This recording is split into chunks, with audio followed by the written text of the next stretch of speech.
Good morning all of you. Today we will continue our 7th chapter class 6th subject science। तो बच्चों जैसा कि आपको पता है कि अपनों ने 7th जो चैप्टर अपना चल रहा है लिविंग एंड नॉन लिविंग उसको आगे कंटिन्यू करेंगे।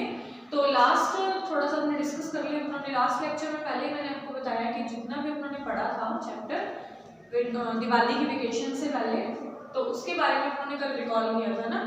आज अपने आगे उससे कंटिन्यू करते हैं। उससे पहले तो जहाँ पे अपनों ने छोड़ा था उस टॉपिक से अपने आगे कंटिन्यू करते हैं। अपनों ने लिविंग थिंग्स जो पढ़ रहे थे उसके कुछ अपनों ने कैरेक्टरिस्टिक के बारे में देखना चालू किया था, है ना। तो अपने लगभग अपनों ने 6 कैरेक्टरिस्टिक्स पढ़ लिए थे। कौन कौन से? एक तो मूवमेंट का, फर्स्ट कौन सा था? मूवमेंट और several things can move. Second point अपना क्या था?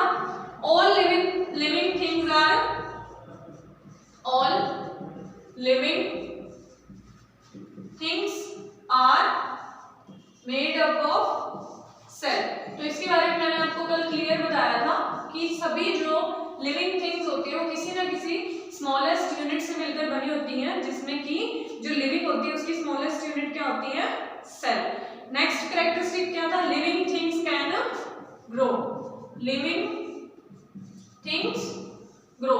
तो इसका मैंने आपको अच्छे से एग्जांपल देके बताया था कि लिविंग थिंग्स जो होती हैं वो ग्रोथ करती हैं, प्लांट्स में, एनिमल्स में, दोनों में मैंने आपको ये चीज बताई थी। इसके बाद में मैंने आपको एक पॉइंट और बताया था, लिविंग थिंग्स हैव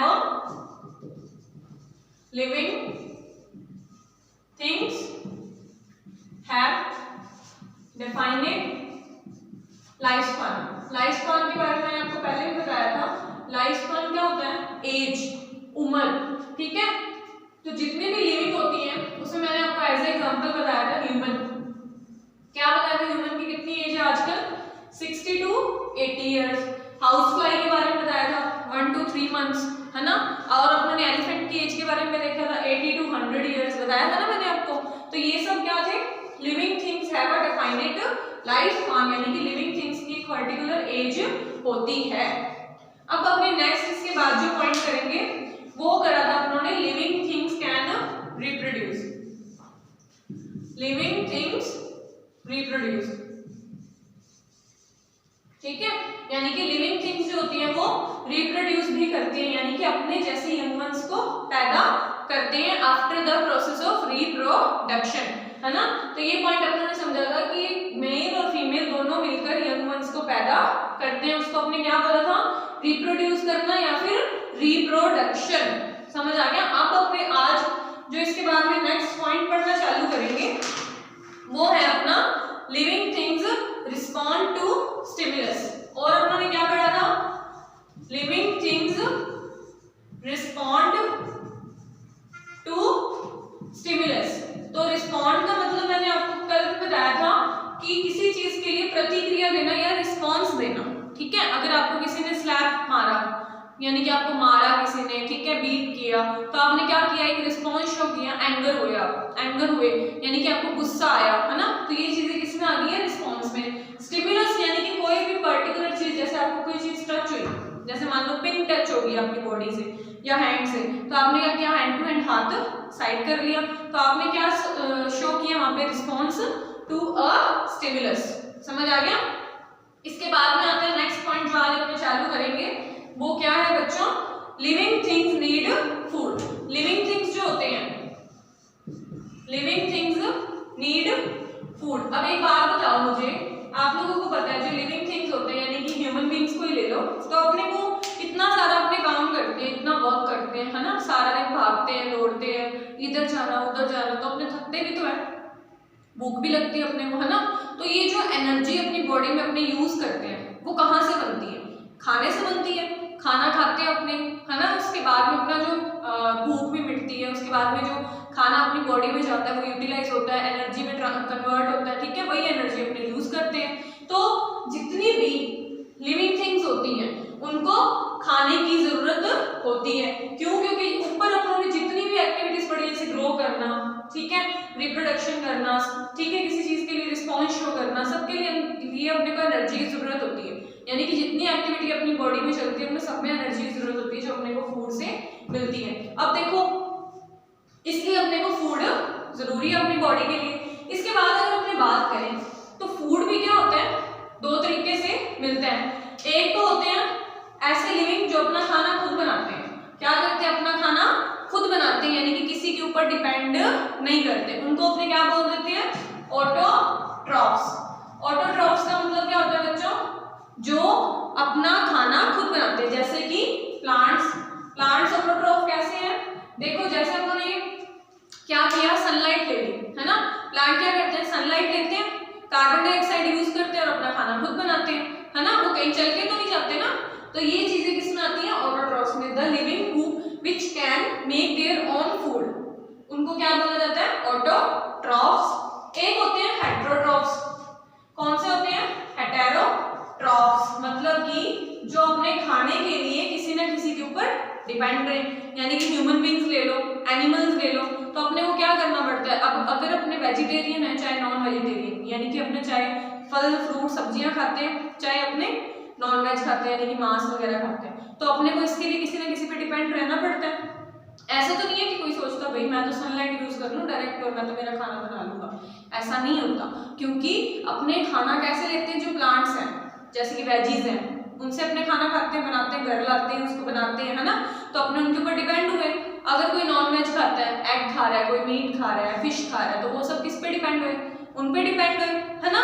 तो ये टाइप के एनिमल्स कौन से होते हैं, हेटेरोट्रॉफ्स, जो अपने खाने के लिए किसी ना किसी के ऊपर डिपेंड करें। अब हेटेरोट्रॉफ्स में अपने एनिमल्स देखो, जितने भी एनिमल्स है, मान लो अब काऊ है, काऊ क्या खाती है, घास, घास चारा जो भी है, तो वो सब क्या होता है, प्लांट्स, तो प्लांट्स के ऊपर डिपेंड हो गए, है ना। और एनिमल को ले लो, जैसे लॉयन को ले लो, लॉयन क्या करता है, अपना खाना जो घास तो नहीं खाता, क्या खाता है, कोई डियर हो गया, काऊ हो गया, यानी जो भी उसका प्रे हुआ, शिकार हुआ, उसको खाता है। तो मतलब उसके लिए वो भी अपने फूड के लिए किसी ना किसी के ऊपर डिपेंड करेगा। तो वो क्या हो गए, हेटेरोट्रॉफ्स। हेटेरोट्रॉफ्स में एग्जांपल लिख लो, चाहे ह्यूमन बीइंग लिख लो, और लॉयन लिख लो, या एनिमल्स कुछ भी लिख लो, ठीक है। तो ये क्या हो गए, हेटेरोट्रॉफ्स। तो बच्चों आपको पता चल गया कि फूड जो अपने बॉडी के लिए क्यों जरूरी है, और अपने फूड भी दो टाइप से लेते हैं, ऑटोट्रॉफिक होते हैं, एक होते हैं न्यूट्रिशन के बेसिस पे हेटेरोट्रॉफ्स। समझ आ गया। तो ये आपका पॉइंट हो गया, लिविंग थिंग्स नीड फूड। इसके बाद अपने आते हैं नेक्स्ट पॉइंट पे, which is living things can excrete. जो लिविंग थिंग्स होती हैं, यानी कि वो क्या करती हैं, एक्सक्रीट भी करती हैं।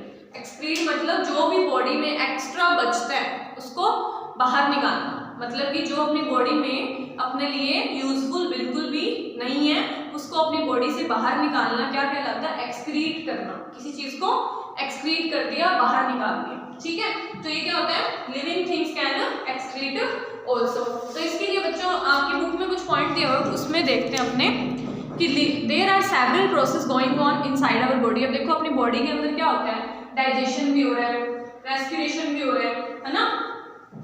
यानी कि अब इसके अंदर अपनी बॉडी में क्या हो रही है प्रोसेस, डाइजेशन हो रही है, रेस्पिरेशन हो रही है ना। ये सारी की सारी प्रोसेस हो रही है। अब देखो बच्चों, जो उन्होंने फूड खाया है ना, खाना खाते हैं ना अपने, जो अपनी बॉडी में जाके डाइजेस्ट होता है, डाइजेस्ट होने के बाद जितने भी यूटिलाइजिंग उसमें सब्सटेंस थे वो अपनी बॉडी ने यूज कर लिए, तो बाकी जो भी सामान बच गया जो अपनी बॉडी में एज अ वेस्ट काम करता है, मतलब कि जो अपनी बॉडी के लिए बिल्कुल भी यूजफुल नहीं है, तो उसको अपने क्या करते हैं, बॉडी से बाहर निकाल देते हैं। अब अपने रेस्पिरेशन में बात करते हैं। रेस्पिरेशन का मतलब समझते हो, अपने जो सांस लेते हैं, CO2 बाहर निकालना, ऑक्सीजन अंदर लेना, है ना। तो जब बच्चों रेस्पिरेशन की प्रोसेस होती है तो उस टाइम पे क्या होता है ना, ऑक्सीजन अपने अंदर लेते हैं और CO2 जो अपनी बॉडी में बनी होती है उसको अपने बाहर निकालते हैं। बाहर अपने किसी चीज को तभी निकालते हैं जो अपने लिए यूजफुल नहीं होती, अच्छी नहीं होती, तो उसको अपने क्या करते हैं, एक्सक्रीट आउट कर देते हैं। तो रेस्पिरेशन की प्रोसेस के अंदर जो अपनी बॉडी में CO2 बनती है उसको अपने क्या करते हैं, बॉडी से बाहर निकाल देते हैं, ठीक है। तो बॉडी से बाहर निकाल देते हैं, तो ये क्या हो गया, अपनी लिविंग थिंग्स के एक टाइप के एक्सक्रीटरी प्रोडक्ट्स हो गए जो अलग अलग प्रोसेस से अपने बाहर निकाल देते हैं। ये तो थी अब ह्यूमन बीइंग की बात या फिर एनिमल की बात। अगर अपनी बात करें प्लांट्स की, तो प्लांट्स के अंदर भी एक्सक्रीशन या एक्सक्रीटरी प्रोसेस होती है। कैसे, प्लांट्स के अंदर जो कार्बन डाइऑक्साइड आती है, प्लांट्स के अंदर क्या होता है, देखो बच्चों आपने देखा प्लांट्स के अंदर जो प्लांट्स के अंदर लीव्स वगैरह प्रेजेंट होती है। देखो अब अपने प्लांट्स की बात करते हैं। प्लांट्स के अंदर क्या होती है, ये लीफ है, लीफ के ऊपर क्या प्रेजेंट होते हैं, स्टोमेटा। क्या होती है, ऐसे छोटे छोटे स्टोमेटास प्रेजेंट होते हैं। ठीक है, ये स्ट्रक्चर होती है उनकी। ये क्या काम करते हैं, स्टोमेटा क्या होते हैं, छोटे छोटे पोर्स पे प्रेजेंट होते हैं, जैसे छोटे छोटे छेद नहीं होते वैसे। तो लीव्स के अंदर ये क्या काम करते हैं, जो भी अपनी प्लांट के अंदर या तो एक्स्ट्रा फॉर्म में वाटर है, क्या है, वाटर, ठीक है, उसको क्या करते हैं, वेपर की फॉर्म में बाहर निकाल देते हैं। वेपर समझते हो, वेपर समझते हो ना, भाप जिसको बोलते हैं कि इवेपोरेट हो जाना पानी का। तो वाटर जो है वेपर फॉर्म में बाहर निकल जाता है स्टोमेटा के थ्रू, या फिर जो CO2 है या कुछ other substances which is harmful for the plant, they all can excrete out through the stomata. तो ये सब के सब क्या हो जाते हैं, स्टोमेटा से बाहर निकल जाते हैं। तो अपने कह सकते हैं कि प्लांट्स भी एक्सक्रीशन का काम करते हैं ना। अपनों ने देखा कि उनके ऊपर स्टोमेटा प्रेजेंट होते हैं जो क्या काम करते हैं, एक्सक्रीशन का काम करते हैं। अब अपने इसके बाद में नेक्स्ट पॉइंट पे चलते हैं। तो अपना नेक्स्ट पॉइंट क्या है यहाँ पे बच्चों, living things respire. Living things respire यानी कि रेस्पिरेशन की प्रोसेस भी उनके अंदर चलती है। देखो लिविंग थिंग्स के अंदर क्या होता है बच्चों, अपनों ने अभी रेस्पिरेशन की बात की थी यहाँ पे, जब मैंने आपको एक्सक्रीटरी वेस्ट के बारे में बताया था तब आपने रेस्पिरेशन की भी बात की थी। अब रेस्पिरेशन क्या होती है, देखो आप सांस भर के देखो, अंदर जा रही है सांस, है ना, और अपने बाहर क्या निकाल रहे हैं, CO2, अंदर क्या ले रहे हैं, O2। तो इस प्रोसेस को क्या बोल दिया अपनों ने, ब्रीदिंग या फिर रेस्पिरेशन। तो इसके बारे में अपने थोड़ा सा डिटेल में पढ़ते हैं। अपनों ने क्या किया, एक टेक अ डीप ब्रेथ, आप लोगों ने एक डीप ब्रेथ ली, एयर अंदर गई लंग्स में, है ना, और ऑक्सीजन जो एयर ने एब्जॉर्ब की थी वो अपनी बॉडी में यूज होगी। कार्बन डाइऑक्साइड जो वेस्ट प्रोडक्ट बना था अभी मैंने आपको बताया, वो बॉडी से बाहर आ गया। इस प्रोसेस को अपनों ने क्या बोल दिया, respiration. When you breathe out carbon dioxide, ठीक है, and along with the unused air, this process is known as respiration. Breathing in and out is the part of respiration. ठीक है बच्चों, तो breathing in यानी कि अंदर सांस लेना, बाहर निकालना गैस को, ये प्रोसेस रेस्पिरेशन होती है। अब देखो इसको अपने आगे बढ़ते हैं। तो oxygen breathe in combines with the food that you digest and produce energy. ठीक है, अब देखो जो ऑक्सीजन अपनी बॉडी में आती है, जो ऑक्सीजन अपनी बॉडी के अंदर आती है, जैसे अपना रेस्पिरेशन की प्रोसेस की, तो अब ऑक्सीजन अपनी बॉडी में आ गई, तो ये क्या काम करेगी, फूड जो अपनी बॉडी में गया उसके साथ मिलकर एनर्जी बनाने का काम करेगी। क्या बनाया इसने, एनर्जी, और साथ में क्या प्रोड्यूस होगी, CO2। तो जब खाना और ऑक्सीजन मिलते हैं आपस में, तो ये किस में टूटते हैं, ब्रेक डाउन होते हैं, एनर्जी में और CO2 में। ठीक है, तो ये एनर्जी और CO2 जो बने, तो जिसमें से एनर्जी अपनी बॉडी में यूटिलाइज होगी और CO2 जो है वेस्ट प्रोडक्ट की तरह अपनी बॉडी से बाहर निकल गई। ठीक है, तो ये प्रोसेस में अपने को पता चलता है कि लिविंग थिंग्स जो है वो रेस्पिरेशन की प्रोसेस करते हैं, और उसके साथ साथ कि जो अपने एनर्जी बनती है तो उसके लिए अपने को फूड के साथ साथ ऑक्सीजन की भी उतनी ही ज़्यादा ज़रूरत है। ठीक है, अब इसके बाद अपने बात करते हैं, all the land animals breathe in oxygen from the air. तो जितने भी एनिमल्स होते हैं वो क्या करते हैं, ऑक्सीजन को ब्रीथ इन करते हैं और अपनी प्रोसेस कंटिन्यू करते हैं। ठीक है, अब जब अपने अगर बात करें काऊ की, डॉग की, तो ये क्या करते हैं, ये भी अपनी तरह ही ब्रीथिंग करते हैं। अर्थवॉर्म हो गए, ठीक है, ये क्या करते हैं, स्किन्स के थ्रू रेस्पिरेशन करते हैं। अब कई बार क्या होता है ना बच्चों की, कुछ एनिमल्स ऐसे होते हैं जो लंग्स के अलावा, यानी कि उनके अंदर लंग्स प्रेजेंट नहीं होते, वो किसी और सोर्स से अपनी रेस्पिरेशन की प्रोसेस कंप्लीट करते हैं। अभी अपने ह्यूमन बींग्स में देखा कि अपने अंदर तो लंग्स प्रेजेंट होते हैं, तो अपने रेस्पिरेशन की प्रोसेस लंग्स की कर ली। काऊ वगैरह हो गए, उनमें भी लंग्स के थ्रू रेस्पिरेशन की प्रोसेस हो जाती है, मतलब कि उनके अंदर भी ये प्रोसेस प्रेजेंट होती है। बट अगर अपने बात करें अर्थवॉर्म की, अर्थवॉर्म के अंदर क्या होता है बच्चों, अर्थवॉर्म जो होता है वो इस प्रोसेस में स्किन का यूज करता है। किसका यूज करते हैं, स्किन का।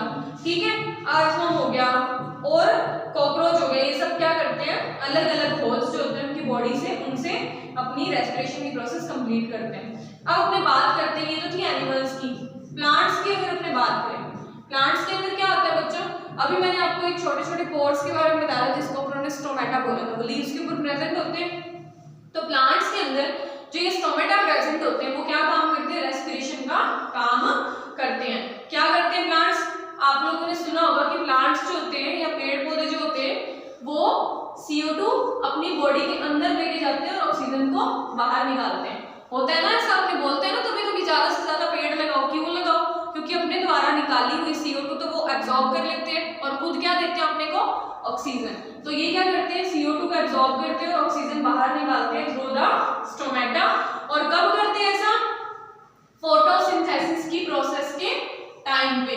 फोटोसिंथेसिस तो पता है ना सबको, लाइट की प्रेजेंस में जब प्लांट्स अपना खाना बनाते हैं उसको क्या बुलाते हैं, फोटोसिंथेसिस। अब प्लांट्स के अंदर ये प्रोसेस जो होती है रेस्पिरेशन की वो डे और नाइट दोनों टाइम में चलती है। डे में ज्यादा अमाउंट ऑक्सीजन की यूज होती है, नाइट में कम होती है। ठीक है बच्चों, तो ये लास्ट अपना पॉइंट था जो living things respire also complete हो चुका है। तो ये अपने कैरेक्टरिस्टिक्स पढ़े आज, लिविंग के सारे अपने कंप्लीट हो चुके हैं। सबने ध्यान से पढ़ना, जिनके ऊपर वाले कैरेक्टर्स जिनको नहीं समझ आए वो इससे पहले वाली वीडियो आपके ग्रुप में शेयर की गई है, उससे देख लेना, सारा का सारा पॉइंट जितने भी आपको सब क्लियरली समझ आ जाएंगे।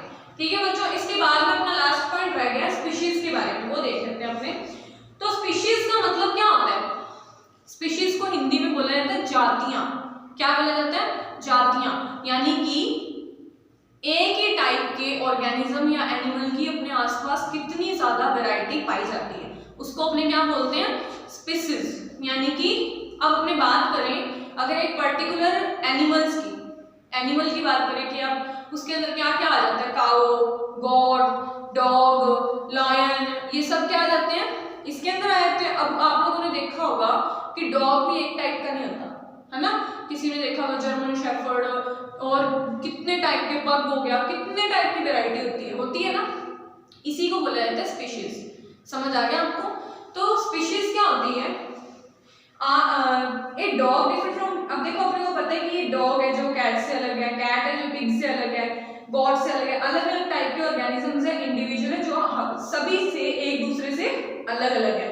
ठीक है, अब इनके अंदर भी डिफरेंसेस पाए जाते हैं, जैसे मैंने आपको बताया कि डॉग की भी बहुत सारी वैरायटीज पाई जाती है जिसको अपने क्या बोल देते हैं, स्पीशीज। यानी कि these individuals may differ slightly but their form, habitat, behavior they are almost same।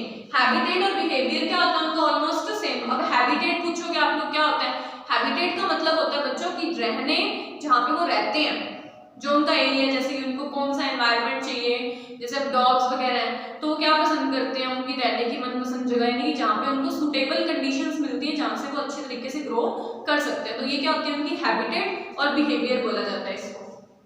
तो ये सब का सब क्या होता है स्पीशीज में आता है। The member of the species have similar body parts. अब देखो अगर अपने डॉग की बात करते हैं या फिर अपने डॉग की बात करते हैं तो उसके अंदर या कैट के अंदर क्या होता है, टू उनके आगे वाले फोर लिम्स है, टू हाइंड लिम्स है, तो इनके क्या होते हैं पार्ट्स जो होते हैं वो सेम होते हैं। ठीक है, इस टाइप से अपने उनके अंदर उसको रखते हैं। तो ये क्या होती है, स्पीशीज होती हैं। अब अगर अपने प्लांट की बात, अब इसके अंदर अब अपने बात करते हैं आगे।